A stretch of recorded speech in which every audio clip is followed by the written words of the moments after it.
it's our final day in Rebore, and we're in Las Aguas Calientes, the hot water. So apparently the river here behind me is super warm. So until we have to go back to Santa Cruz, we're just gonna spend the day relaxing in this paradise. Palm trees, shade, water is super clear and super warm.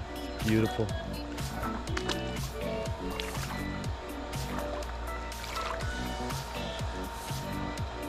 Pretty shallow too, just under my knee.